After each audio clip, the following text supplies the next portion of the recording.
नमस्कार दोस्तों। इन दिनों बिहार में मतदाता सूची के एक विशेष अभियान जिसे स्पेशल इंटेंसिव रिवीजन यानी एसआईआर कहा जाता है पर एक बड़ा विवाद छिड़ गया है, जिस पर योगेंद्र यादव की तरफ से एक ऐसा बयान सामने आया है जिसने एसआईआर प्रक्रिया की दिशा बदल दी है। ये विवाद केवल राजनीतिक नहीं बल्कि संवैधानिक प्रक्रियाओं और पारदर्शिता से जुड़ा हुआ है।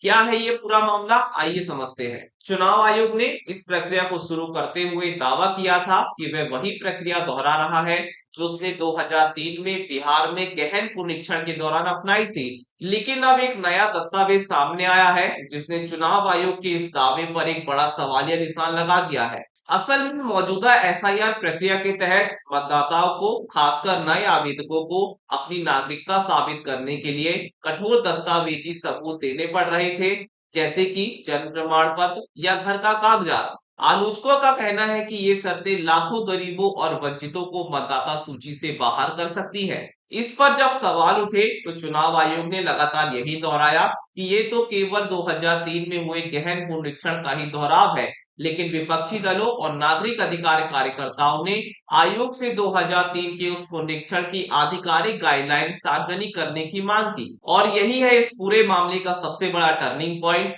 मीडिया रिपोर्ट्स के अनुसार जिस गाइडलाइन को चुनाव आयोग कथित तौर पर 3 महीने से दबाकर बैठा हुआ था, वह जब सामने आई तो उसने आयोग के दावों का खंडन कर दिया। 2003 की आधिकारिक गाइडलाइन के अनुसार 3 बिंदु स्पष्ट थे। पहला, उस समय नागरिकता की कोई व्यापक जांच नहीं की गई थी। दूसरा, पैरा 32 में स्पष्ट निर्देश था कि गणना करने वाले अधिकारी का काम नागरिकता की जांच करना नहीं है। ये जांच केवल तभी होती थी जब कोई आपत्ति आती थी।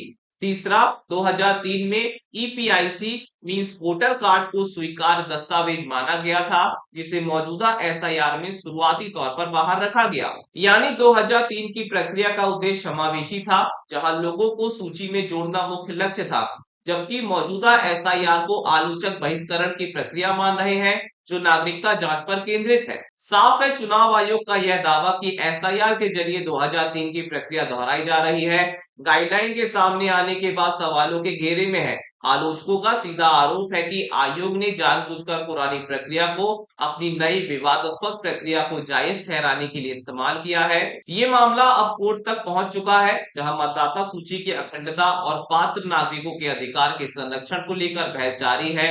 लोकतंत्र में पारदर्शिता सबसे जरूरी है, और इस गाइडलाइन के सामने आने के बाद चुनाव आयोग की विश्वसनीयता पर बड़ा प्रश्न चिन्ह लग गया है। इस पूरे मामले पर आपका क्या कहना, हमें कमेंट में बताएं। नमस्कार।